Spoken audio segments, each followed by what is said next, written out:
So this is the Abjurer build. We've been doing from levels 1 through 4 and then through 5 through 10. This is a unique wizard build in that this character actually wants to be attacked. So we're going to move this build into level 11, and that's level 10 for Abjurer, and we get an ability here.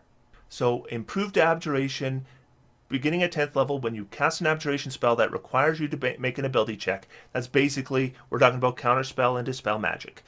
When we are attempting to counterspell or dispel something that is a higher level than the level we cast it at.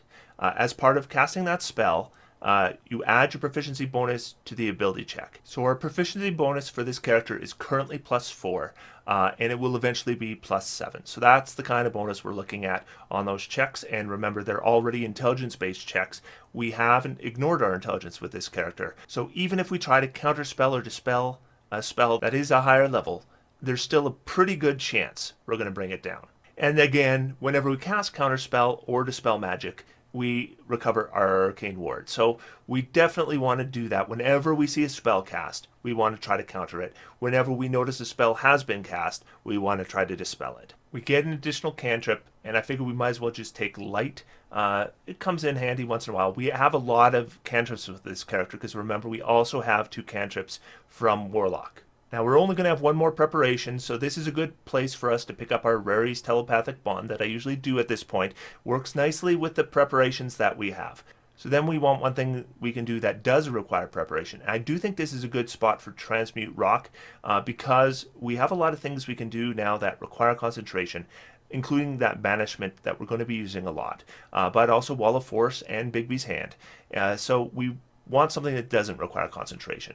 So Transmute Rock is our best option there because it is a pretty strong control spell that doesn't require concentration. So if we're concentrating on something, we want to have a big effect on a combat and we're willing to use a big resource, Transmute Rock is a good option. So we add that Transmute Rock to our preparations, and that's all we really have to do with our preparations here. So the main thing that's happened here is we just became a lot better using Counterspell and Dispel Magic. I would far less be likely to worry about trying to match the spell level that I'm countering or dispelling. I just use those 3rd level slots and take my chance with the ability check. Because remember, we're adding both our intelligence and our proficiency bonus to that roll. So the odds are really good of making it. But if we miss it, but not by too much, again, we can use our Hobgoblin ability to boost that. So now that we have our wizard at an even level, I'm not going to make the same mistake as last week. We're now going to start jumping 2 levels at a time. So we're going to bring this character to 12th level. We get another ability score improvement, so we can now bring our intelligence to 20. Again, we're increasing our arcane ward, we're improving our spell DCs. We have a lot of spells that require saving throws with this particular character. A lot of characters, we try to avoid that. I haven't tried to with this one. So we definitely want to get our intelligence to 20 as soon as we can. So doing it at 13th level, not too bad. So what we want to do here is we want to go back and we want to grab Dimension Door as one of the 4 spells. And that way we can set it up with a contingency. So we're going to do Dimension Door and contingency. So just in case things go really bad with our character who is intending to be the target, but we'll know when our batteries get low. Once those spell slots start to wear down and we start realizing that the enemy is still coming, this is about the point where, okay, we need to get out of here. Now we've given this character some ways to get out or to protect themselves, like the Levitate spell. But contingency is great for when a lot is hitting you in one turn and more than you expected, and things have gotten dangerous. Now another option for the contingency is to do it with an Armor of Agathis. So you could do a 5th level Armor of Agathis on a contingency. So then you could say, when my Armor of Agathis goes down, it is replaced with a 5th level Armor of Agathis. Now the one problem with that is that it doesn't recover your arcane ward because you're not casting that spell. It's cast earlier, it's just taking effect later. So it won't recover your arcane ward, and then they're going to dig right into that Armor of Agathis right away. Now it's going to do good damage for that little bit that it lasts, but 25 hit points, once that goes down, then you're still in trouble. So that is an option if you want to be a little more reckless, because you can do a little more damage to enemies that way. And you will boost your overall defense a little bit. But I prefer the Dimension Door because this is a character where things could go south. And if they do go south, having a way out is a good idea. The next spell I'm going to take is Globe of Invulnerability. This is not a spell I normally take with an Abjurer. There's a little more draw to it, right? Because it's a 6th level Abjuration spell. That's 12 points on an Arcane Ward just for casting it. And it makes you immune to any spell of 5th level or lower cast from outside the barrier. You can also protect your allies with this because it is a 10-foot radius. Now, one way an enemy can get around the Globe of Invulnerability is they can come within the radius. If they come within the radius and cast a spell at you, you are no longer protected. So that is something to consider with this spell. So this spell, unfortunately, isn't perfect for this character, but it's just another Abjuration spell. It's a reasonably good Abjuration spell, and if we are fighting an enemy spellcaster, maybe we don't want to get close to the spellcaster, but we do want to get close to the minions. So then we could do a Globe of Invulnerability, and it's going to protect us, and it might even prevent enemies that are next to us from getting buffing from that enemy. And we're going to grab Mad Suggestion here because we've got a lot we're concentrating on with this character. So having a strong spell that doesn't require concentration is a good choice. So we can prepare 3 more spells. We'll prepare a Globe of Invulnerability, our Mad Suggestion, and we'll go back to 4th and we'll prepare that Dimension Door as well. Now I would consider, because we have a lot of spell slots now, looking at doing Armor of Agathis with a higher level slot. You're going to have to kind of feel that out on your own, but we have access to 6th level spell slots now, so I think at least a 4th level slot is perfectly reasonable. And we have 3 4th level slots at this level, so if we were to cast Armor of Agathis 3 times with 4th level slots, then we're talking about 20 hit points damage for every time we're attacked, and a total of 60 temporary hit points on top of 82. That's almost doubling our hit points, by the way. And that's just using 4th level slots. I'd absolutely use 3rd level, 2nd level, 1st level. Whenever your ward goes down and they start digging into your Armor of Agathis and it starts to go down to, replace it. Then that's your action the following round. That's why we want spells like Bigby's Hand that don't require our action, so we can do something as well as replacing our ward and our Armor of Agathis. So now we're going to bring our wizard up to 14th level. That's a 15th level character overall. And now we get spell resistance. Starting at 14th level, you have advantage on saving throws versus spells. Furthermore, you have resistance against the damage of spells. So the saving throw versus spells is really good here because the one thing this character doesn't have are amazing saving throws. So although we're really good at taking damage and we're really good at taking attacks from enemies, we're not particularly good at taking spells. Now we can counter spells, but we can only counter 1 spell per round. There is going to be times where we're going to be hit by spells. Having spell resistance is a big boost for this character. So we're going to grab 4 7th level spells. We're going to grab Crown of Stars. That should be fairly obvious because, again, it's a bonus action. I just talked about why bonus actions are good, but this one doesn't require concentration as well. So it's a way for us to do damage on top of everything else that doesn't use our concentration. Then we're going to grab Force Cage, and you know why we want Force Cage here. Just an amazing spell. Then we're going to grab Simulacrum because we have access to it, and this would be, by the way, something the very first 7th level spell I would take, of course. And then we're going to take Teleport. I usually take Teleport or Plane Shift just to give number 1 a quick getaway, or number 2, there's utility uses for these spells. Now I'm going to go back into my 2nd level spells. I still have all my 2nd level spells prepared, and I don't need them all prepared anymore. We'll definitely get rid of Web for now. We can get rid of more later. Levitate, we're probably not using much anymore. Mirror Image, Misty Step, they'll still come up in a worthy use of 2nd level slots. So going into our 7th level slots, we can now prepare 3 of them. So we'll do our Crown of Stars, our Force Cage, and our Teleport. And of course, there's no point in for us to prepare Simulacrum while we're adventuring. So the wizard side of this character really builds up here because additions of things like Force Cage make a big difference. And never mind the fact that we might have Simulacrums now. And remember, our Simulacrum has our spell slots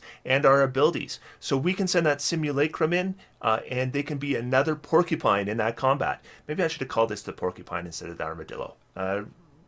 Hindsight's 20/20. But anyway, we can bring that Simulacrum in. They have half our hit points, but they can have our full Arcane Ward. They can have our full Armor of Agathis. So we can bring them into combat too. And then we have 2 tanks that if enemies attack, they're punished. Now, would I consider starting to use 5th level slots for Armor of Agathis at this point? I might consider it. I still think 4th level slots would kind of be my primary, but I would consider 5th level slots here. So as we go into level 16 with Wizard, we're now a 17th level character. But we don't have our 9th level spells yet. We're stuck with 8th level spells. We do, however, get another ability score improvement. And as it happens, we already have the maximum intelligence possible for this character. So this is a good point because we're at high levels, so our proficiency bonus is high to get that resilient bonus to Constitution. Resilient Constitution on top of Warcaster is going to make this character's concentration scores just a really tough nut to crack. So with our 8th level spells, I think we can get 4 really good choices here. So we're going to do 4 choices. I would consider Anti-Magic Field, except for the fact that when we cast it, then all the things that this character relies on are gone. And the fact that it's Abjuration doesn't really help us because the Arcane Ward is magical. So we're going to replenish our Arcane Ward only to suppress it. So instead we're going to go with 4 different spells. The first one I'm going to grab is Clone, because this character, although it is very tough, it is a dangerous game to play. We're playing a dangerous game. We're going into melee. We're choosing to become the target of our enemies. It might be a good idea to have a clone. Second one I'm going to take is Demiplane, as I usually do with this level spell, because there's a lot of utility use there. Now the Abjuration spell I will take that I will probably be casting most of the time is Mind Blank. Now Mind Blank is only a 1 action cast, so I might not cast it in preparation. It might be a spell I cast in combat. I've got my 8th level slot, my Arcane Ward goes down, I want it to go back up, and now I might throw on the Mind Blank. And then we're going to take Illusory Dragon. I just think it's a nice spell in terms of control at this level. Now, if you wanted to take Maze, that's a good choice too. But I'd always take Maze, and I like Illusory Dragon. So let's go a little bit different. So we're going to go back to level 2, get rid of Levitate. That's going to allow us to get Demiplane, Illusory Dragon, and Mind Blank all prepared. So the big thing here on this level is the boost our Constitution save, which is now a +8 saving throw. And then, of course, we're making it with advantage most of the time when we make a concentration save. So this really does boost our concentration a lot, as well as protect us from other spells. Now we have advantage on saving throws versus spells now, but advantage with +8 is still a lot better than advantage with +2. So we're going to go in and get now our 9th level spells. So we're going to jump the wizard up to level, I'm just going to go all 3. I might as well go right to level 19. But we're getting the 9th level spells right at 17th level. And not a lot of huge dramatic things happen between level 18 and 19. Once you get 9th level spells, you're already that super powerful. So with Spell Mastery, we're going to make 2 selections at 18th level. I'm going to come back to this because I'm going to be doing a spell selection that I'm going to be using with my Spell Mastery. And then our ability score improvement. This is at 19th level as a wizard. So this is actually 20th level for the character. And I'm just going to take Lucky here. But another choice would be maybe to go with Tough. Another choice might be to increase our Constitution. So we actually have 3 levels where we're gaining spells here, so that's technically 6 new spells we're going to select. But all of them could technically be 9th level spells, because at level 17, 18, and 19, 9th level spells are available. So what we're going to do at level 17 is we're going to grab Wish, and we'll prepare Wish at that point, and that'll be our 9th level spell. And with our second selection, what we're going to do is we're going to go back to 2nd level, and we're going to grab the Arcane Lock spell. Because we're going to use that with our Spell Mastery. So what I can do is I can carry around maybe a small chest, and then I can just cast Arcane Lock over and over and over again, and it's going to recover 4 Arcane Ward points per casting. So I can do it between combats really, really fast as a way of bringing up my Arcane Ward to full. Then with our 18th level, we're going to go back to our 9th level spells. I like Invulnerability here, because what we can do is we can cast Invulnerability and our Armor of Agathis. We can go into combat. If enemies don't know they're attacking the Arcane Ward, they're attacking the Armor of Agathis, they're taking all this damage, and then if the Armor of Agathis goes down, they hit the Invulnerability. And then we can raise the Armor of Agathis again. So I do like this for this character. And of course, if we put a Fire Shield up, then we can go in as well, and even once our Armor of Agathis goes down, creatures can still be attacking us, and they're taking damage, and we're not. I'm still going to grab True Polymorph as well, because I think True Polymorph is a pretty good spell to have, outside of adventuring even. And then I'm going to go back to 3rd level, and I'll pick up that Water Breathing that I often do as a ritual. Doesn't require preparation, right? So that's the advantage there. So the total preparations for this character include, for 1st level, we're going to have Absorb Elements, shield, and of course our warlock spells. Second level, we need that arcane lock prepared so we can use it for spell mastery, mirror image, and misty step.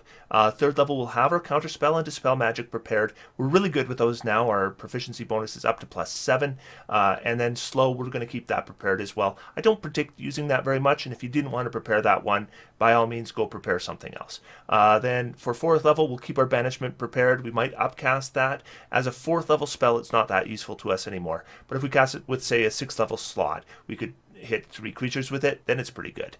Dimension Door and Fire Shield. And Fire Shield, of course, is a way of building on the concept of this character. Then Bigby's Hand and Transmute Rock and Wall of Force as our 5th level slots. Then Globe of Invulnerability, Mass Suggestion as our 6th level slots. Crown of Stars, Force Cage, and Teleport as our 7th level slots. Demiplane and Illusory Dragon and Mind Blank as our 8th level slots. And then Invulnerability and Wish as the 9th level slots. So then for our spell mastery, at 18th level, we'll have our Arcane Lock and Shield. So we can cast them both as much as we want. Now, the reason why Shield doesn't fulfill what Arcane Lock is going to do for us is because if we're outside of combat, unless we get attacked, we can't really cast Shield. Now, you could potentially do some kind of workaround where maybe an ally attacks you or something, and then you cast Shield over and over again, but a DM may not allow that. But Arcane Lock on a chest that you have, that is 100% legal. You can definitely cast Arcane Lock on that chest 100 times and get your Arcane Ward up to full, 4 hit points per round. So that is our Armadillo character up to 20th level. So the idea of this character, the idea of this concept that is unique from all other wizard builds that I've done, is this is a character that actually wants to be hit by the enemy. Because we're using that Armor of Agathis, this is kind of the central concept of the character. Like I said, if you wanted to make a Hobgoblin and make a 20th level Abjurer, that's a perfectly good build. What I would do with that is I'd build on my defenses, not my hit points. I would be looking to not get hit and just protect that caster. This caster is a daredevil. This caster goes into combat deliberately looking to be attacked.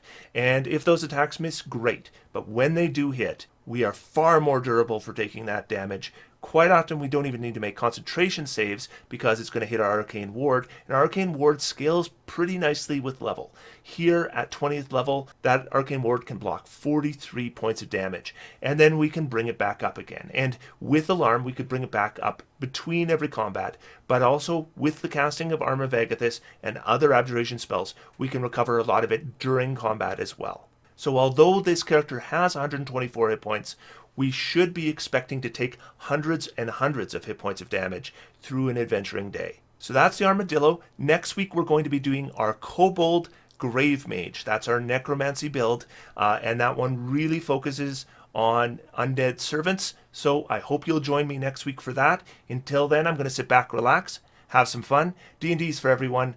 Thanks, Optimancers. See you next time.